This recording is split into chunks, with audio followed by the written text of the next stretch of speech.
திமுகவை துரத்திய தர்மபுரி மக்கள் பாட்டாளி மக்கள் கட்சியை தவிர்த்து வேற யாரையும் உள்ளே விட மாட்டோம் என்று மக்கள் சூளுரைத்த சம்பவம் நடந்தது என்ன என்பதை குறித்து விரிவாக விவரிக்க இருக்கின்றது இன்றைய காலம்.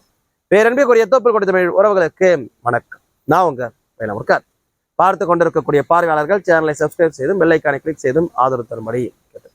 நமது சேனல் பணிகளுக்கு பங்களிக்க விரும்புவோர், வளர்ச்சிக்கு உதவ விரும்புவோர் கீழே கொடுக்கப்பட்டுள்ள ஜிபே, போன்பே, பேடிஎம் எண்ணில் தங்கள் பங்களிப்பை அளிக்கலாம். இந்திய பாராளுமன்ற தேர்தல் 543 தொகுதிகளுக்கு நடக்க இருக்கு. இந்த 543 தொகுதிகளில் 542 தொகுதிகளுக்கான முடிவுகளை அந்த முடிவு தேதி வரைக்கும் காத்திருந்துதான் தெரிஞ்சுக்கணும். ஆனால் தர்மபுரி நாடாளுமன்ற தொகுதியின் முடிவை மக்கள் என்றைக்கோ தீர்மானித்தார்.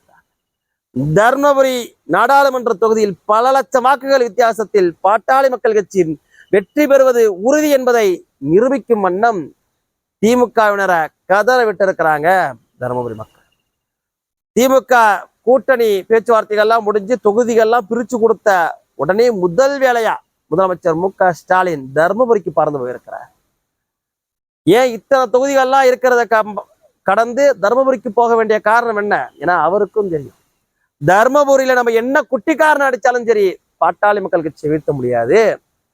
இங்க நம்ம இப்பயிலேருந்தே வேலையை ஆரம்பிச்சா, பல்லாயிரம் கோடியை கொட்டி இறைச்சா, பல புழுகு முட்டையை அவிழ்த்து விட்டா ஏதேனும் அசைச்சு பார்க்க முடியுமா என்கின்ற முயற்சியை அவர் கையில் எடுத்திருக்கிறார். அதுவும் அந்த நலத்திட்ட உதவிகள் நடக்கக்கூடிய அந்த விழாவில் எத்தனை பொய் முட்டைகளை அவர் கட்ட வைத்து விட்டிருக்கிறார்.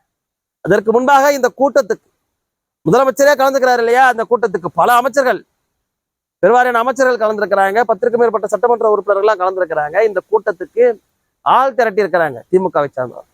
இந்த மாதிரி முதலமைச்சர் வராருங்க, வாங்க முதலமைச்சரை பார்க்கணும், ஆளுக்கு தலைக்கு கூட இவ்வளவு தரம் தரோம், பிரியாணி பொட்டலம் தரோம், என்னென்னமோ சொல்லிதான் பார்த்துருக்கிறாங்க. ஆனால் எந்த ஒரு கிராமத்திலையும் சரி திமுகவினரிடம் மக்கள் முகத்துல அடிச்ச மாதிரி சொல்லியிருக்கிறாங்க. பல கிராமங்கள்ல உன் கூடலாம் வர முடியாது, என் மக்களை ஏமாத்துற கூட்டத்துக்கு நீ ஆள் பிடிக்க வரியா? முன்னாடி ஒரு எம்பியை விட்டீங்களே திமுக சார்பா, 5 வருஷத்துல அவர் என்ன செஞ்சு கிழிச்சாரு? வாடகை வீட்டுல இருக்கிறன்னு அந்த புழுகுறாரு. பல அடுக்குமாடி கட்டிடங்களும் பல கல்லூரிகள் நடத்தக்கூடிய அவரை இப்படியான புழுகு முட்டையை கொண்டு வந்து எங்க தலையில கட்டிட்டு தர்மபுரியை குட்டிச்சார ஆக்கிட்டு இப்ப கூட்டத்துக்கு ஆள் பிடிக்க வரியா? பாட்டாளி மக்கள் கட்சியின் தலைவர் அன்புமணி ராமதாஸ் அவர்கள் மட்டும்தான் எங்களுக்காக அரணான் என்று போராடக்கூடியவர். அவருக்குத்தான் இந்த வாட்டி ஓட்டு. இனிமேட்டு உங்க சித்தி விளையாட்டுலாம் ஈடுபடாதுன்னு அந்த மக்கள் மூஞ்சில் அடிச்ச மாதிரி சொல்லி திமுகவினரை வெளியேற்றி இருக்கிறார். இந்த எழுச்சி தமிழ்நாட்டில் உருவாயிருக்கு. தர்மபுரி தொகுதி மட்டுமல்ல, அனைத்து தொகுதியிலும் உருவாக இருக்கு. தர்மபுரி தொகுதியில மிக வேகமாக அந்த எழுச்சி உருவாயிருக்கு. இந்த மக்களுடைய இந்த பதிலே சொல்லியிருக்கு, பாராளுமன்ற தேர்தலில் பாட்டாளி மக்கள் கட்சியுடைய வெற்றி. அந்த கூட்டத்துல முதலமைச்சர் மு.க.ஸ்டாலின் அவர்கள் என்னென்ன கட்டுக்கதையெல்லாம் கட்ட வைத்துட்டு இருக்காரு. ஒகேனக்கல் கூட்டு குடிநீர் திட்டத்தை இவருடைய முயற்சியில கொண்டு வந்தாருன்னாரு பாருங்க. அதற்காக பாட்டாளி மக்கள் கட்சி எத்தனை போராட்டம் பண்ணிச்சு, எத்தனை முறை பாமகவினர் போராடி சிறை சென்றிருந்தாங்க. அப்படியெல்லாம் அன்புமணி ராமதாஸ் அவர்கள் போராடி கொண்டு வந்த ஒரு திட்டத்தை ஸ்டிக்கர் ஒட்ட நினைக்கிறீங்களே ஸ்டாலின் அவர்களே, என்னன்னா உங்களுக்கு ஏன் தர்மபுரி மேல மட்டும் அவ்வளவு தனி கவனம்? உங்களுக்கு ஏன் தர்மபுரி உங்களை தண்ணி குடிக்க வச்சிருச்சுன்னு அச்சமா? அவருக்கு என்ன ஒரு ஆத்திரம் அப்படின்னா, ஏன் தர்மபுரி மேல மட்டும் தனி கவனம் அப்படின்னா, கடந்த 3 ஆண்டுகளாக திமுக செய்த அத்தனை அராஜகத்தையும் எதிர்த்து கட்ட ஒரே தலைவர் அன்புமணி ராமதாஸ் அவர்கள் மட்டும்தான். உண்மையான எதிர்கட்சியாக இருந்து மக்களின் பக்கம் நின்று திமுகவை கேள்வி கேட்டாரு அன்புமணி ராமதாஸ் அவர்கள் மட்டும்தான், வேற யாரும் கேள்வி கேட்கல. அந்த கோபம் போன வாட்டி எத்தனை பல்லாயிரம் கோடி கொட்டி அரைச்சுதானே தர்மபுரியில பாமக வீழ்த்த முடிஞ்சுது. போதைப் பொருள் மாஃபியா கும்பல் எத்தனை கோடியை கொட்டி அரைச்சாங்க அந்த தொகுதி. அன்புமணி ராமதாஸ் அவர்கள் மட்டும் வென்று வந்துட்டாரு அப்படின்னா தமிழகத்துல இல்ல, இந்தியாவில் எந்த மூலையிலையும் போதைப் பொருளை விற்க முடியாது. இப்ப 2000 கோடிக்கு ஒருத்தவன் போதைப் பொருளை வித்து சிக்கிறக்கிறான். சிக்கிறப்ப 2000 கோடி, அவன் எத்தனை பல்லாயிரம் கோடிக்கு வித்தான்னு தெரியல. ஆளுங்கட்சி பிரமுகர் தான், திமுகவை சேர்ந்த பிரமுகர் தான். அந்த பணத்துல 10% ஒரு நபர் 10% செலவு பண்ணாலும் 200 கோடி. அதே மாதிரி 100 பேர் செலவு பண்ணா 20,000 கோடி கொட்டி இறக்க கூட அங்க தயாரா இருக்கும். நீங்க சாதாரணமா பாக்குறீங்க, பாட்டாளி மக்கள் கட்சி தோக்கணும்னு பல புல்லுருவி கூட்டம், பல போதைப் பொருள் கும்பல் துடிச்சுக்கிட்டு இருக்கிறது. எத்தனை ஆயிரம் கோடியை கொட்டி அரைச்சாவது அன்புமணி ராமதாஸ் அவர்களை வீழ்த்தணும்னு நினைக்கிறேன். இந்த வாட்டி தருமபுரி நாடாளுமன்ற தொகுதியில அன்புமணி ராமதாஸ் அவர்கள் யாரை கை காட்டுறாரோ, மாங்கனி சின்னத்துல யார் நிக்கிறாங்களோ அவர்கள் தான் வெல்ல முடியும் என்பது மக்கள் அளித்த தீர்ப்பு. அங்க பெருவாரியாக இருக்கக்கூடிய வன்னிய பெருங்குடியின மக்களும் பட்டியல் சமுதாய மக்களும் ஒன்றுபட்டு இந்த முழக்கத்தை எழுப்புறாங்க. நீங்க போறீங்களே, மு.க.ஸ்டாலின் அவர்களே போறீங்களே, அங்க பெரும்பான்மையாக வாழக்கூடிய வன்னிய பெரும்பான்மை மக்களுக்கு நீங்க என்ன உரிமை பெற்று கொடுத்தீங்க? வன்னியர்களுக்கான 10.5% உரிமையை கூட தர மனசு வரல. சாதிவாரி கணக்கெடுப்பு எடுக்க கூட உங்களால முடியல. இவ்வளவு அநீதியும் செஞ்சுட்டு இந்த அடித்தட்டு மக்களை வேரோடும் வேரோடி மண்ணோடும் அழிக்க துடிச்சுக்கிட்டு நீங்க அங்க போய் பிரச்சாரத்தை தொடங்குறீங்க.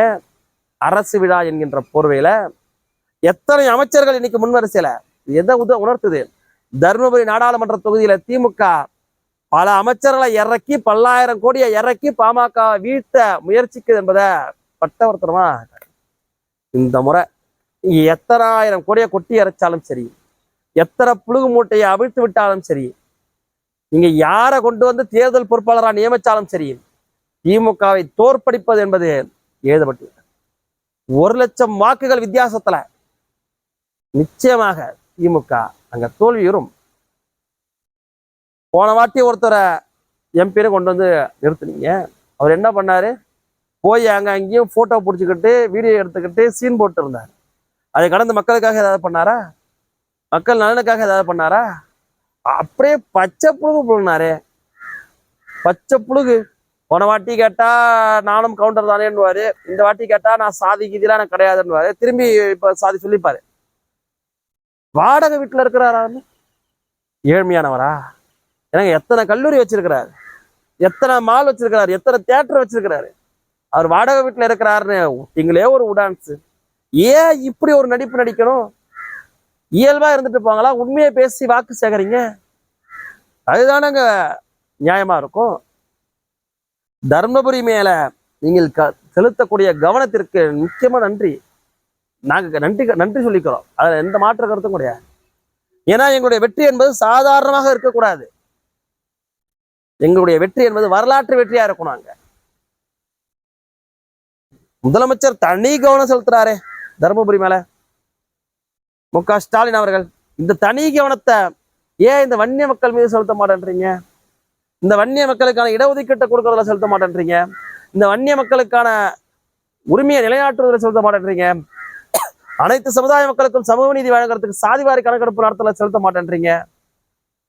NLC விவகாரத்துல ஏன் செலுத்த மாட்டேன்றீங்க? தர்மபுரி உங்களை அப்படி தூங்க விடாம செஞ்சிருச்சா?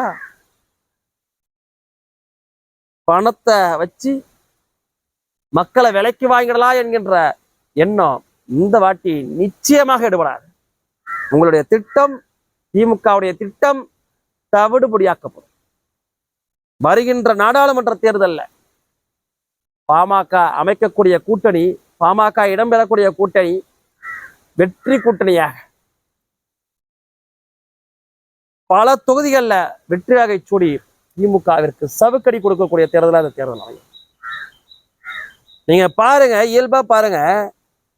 அப்படி என்னங்க உங்களுக்கு அவ்வளவு அவசரம்? அவ்வளவு அவசரமா நீங்க தர்மபுரி கிளம்பி போய் முதல்ல தர்மபுரியில நிற்க வேண்டிய இன்று இப்படியான பொய் புழுகு மூட்டையெல்லாம் அவித்து விட வேண்டிய அவசியம் என்ன வந்துச்சு? மக்கள் நீங்க கூட்டி பார்த்துங்களே, கூட்டம் கூட்டுறதுக்கு வந்தாங்களா? உங்க பொறுப்பாளர்கள்ட்ட கேட்டு பாருங்க என்ன நடந்துச்சுன்னு. கிராமம் தோறும் துரத்தி இருக்கிறாங்க திமுக வரங்கள. எந்த முகத்தை வச்சுட்டு வரீங்க அப்படின்னு கேட்டிருக்கிறாங்க. பல கிராமங்கள்ல இது நடந்திருக்குங்க, பல கிராமங்கள்ல இது நடந்திருக்கு. எந்த முகத்தை வச்சுட்டு திமுக ஊருக்குள்ளார வரீங்க? எங்களுக்கான இடஒதுக்கீடை கொடுக்கல, எங்களுக்கு எதிராக மற்ற நபர்களை தூண்டி விடுறீங்க, எங்களுடைய அடையாளத்தை கூட அழிக்க நினைக்கிறீங்க. எந்த முகத்தை வச்சுட்டு நீங்க ஒவ்வொரு கிராமத்துக்குள்ளாரையும் போவீங்க? வன்னியர்களை ஆழ்வை கெடுத்துட்டோம், வன்னியருடைய அடையாளத்தை உடைச்சிட்டோம் அப்படி கேட்டு வீதிக்கு போவீங்களா? வன்னியர்களை கையேந்த விட்டுட்டோம் அப்படி கேட்டுட்டு வீதிக்குள்ளார ஓட்டி கேட்டு போவீங்களா? எந்த அடிப்படையில திமுக வன்னியர்கள்ட்ட ஓட்டி கேட்டு வரும்?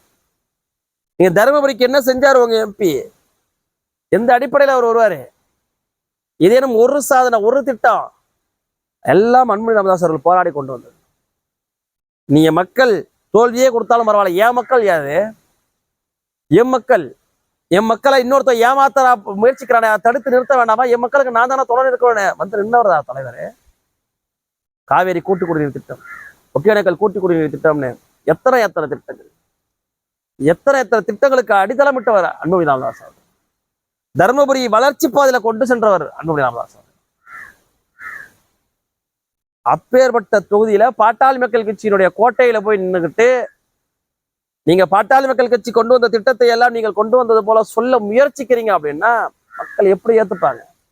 அதற்காக மருத்துவர் அண்ணன் அன்புமணி ராமதாஸ் அவர்கள் செய்த போராட்டங்களை அவங்க கண்முடி வந்து போமா இல்லையா? கொஞ்சமா நெஞ்சமா நீங்க அந்த மக்களை ஏச்சு பழைச்சது. அதற்கெல்லாம் அந்த மக்கள் பதிலடி தர வேண்டாமா? அதற்கு இந்த பாராளுமன்ற தேர்தலில் பதில் கிடைக்கும். இந்த பாராளுமன்ற தேர்தலில் வன்னியர்களுடைய பதிலடி உங்களுக்கு தரமானவா கிடைக்கும். நீங்க எதிர்பார்த்துட்டே இருங்க. மிகப்பெரிய அளவிற்கான வெற்றியா பாமக பெறும். என்ன வேணா பேசுவோம், ஊடகத்துல என்ன வேணா பேசுவோம், எல்லாரோட காசு வாங்கிட்டு பேசணும்னு தான். திமுக கொடுக்குற காசை கொடுத்தா 40க்கு 50 தொகுதி கூட ஜெயிப்பன்னு கூட சொல்லுவானுங்க. எது வேண்டுமானாலும் பேசிட்டோம். ஓட்டு போட போறது மக்கள் தான் முடிவு செய்யணும். எதிர்பார்த்து காத்திருங்கள். நிச்சயமாக இந்த தேர்தலில் மிகப்பெரிய அளவிற்கான ஒரு மாற்றம் நிகழ்ந்தே தீரும். நன்றி.